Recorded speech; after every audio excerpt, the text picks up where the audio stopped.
What do you make of all of this? Because it is getting... I mean, in one respect, it's getting a little bit dirty, a little bit nasty. But that's to be expected, isn't it? Yeah, I think leadership campaigns are often like this, whatever party you're talking about, people slinging a lot of mud at each other. I think the public find it quite strange because they think they're all in the same party. Yes, that's right. Each other. And they've got to work with each other, presumably, at some stage. I mean, have you ever seen a US primary? Exactly. They are almost more brutal than the actual presidential campaign. Your biggest enemies are often in your own party rather than in the other parties. As you say, a lot of kind of horse trading and mudslinging. You also have this element of people kind of jockeying for position. So you see, for example, David Frost saying, I wouldn't serve under Penny Mordaunt, and then him appealing in the paper today. There's an article in The Telegraph he's written appealing to Kemi Badenoch to drop out so that she can get a job if Liz Truss becomes Prime Minister. On top of that, and I think the element we don't talk about as much is that because it's a secret ballot, we don't really know who has voted for whom or whether or not there's, you talked about tactical voting, and it's kind of vote lending. So some candidates will think, right, who would I rather be up against in the final two who go to the Tory members? Would I rather be up against Liz or Penny or Kemi? And they say to their, in theory, they say to their supporters, right, a bunch of you vote for them and then they'll get through.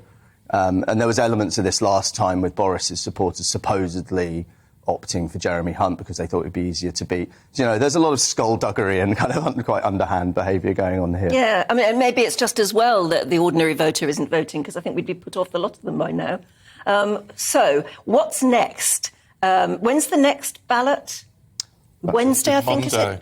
Is it Monday? Monday. Yeah. Monday, it's kind of rolling, it's kind of concertina of ballots where people drop out and then... Yeah, I mean, Rishi has so far been the leader, well ahead. Yeah. But you get the feeling now that, again, depending on the trading of votes, he may not always be so.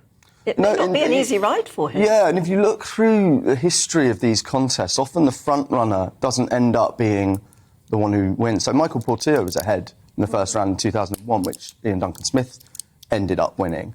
It's also worth pointing out that there's probably quite a big difference between who MPs support and who the actual party members support. So isn't there a sense amongst the party membership, and we certainly get it from a lot of the emails we get, but you'd hear from talking generally, that it's anyone but Rishi, as far as the membership are concerned? I think for some members that's probably the case. He does have some support as well. It's interesting to see how far his support has fallen in the last couple of years, because he was doing brilliantly at one point, both with the public and, to a lesser extent, with members. But Penny Mordaunt seems to be particularly popular with party members. There's a lot of kind of toing and froing over which polls you should believe and so on, whether you believe the Conservative Home survey, which is what a lot of people go by, or YouGov or one of the other pollsters. But yeah, I think that one of the Rishi Sunak's big problems, or one of the issues that will come up if it goes to the members, is that whoever he faces will say, right, you've been responsible you've been basically Boris's number two, you've had all these problems, so you can't necessarily promise to be a fresh start when you've been so closely associated with the previous regime. But, if it's Liz Truss against Rishi Sunak, well, she can't really... Exactly, she can't really say that.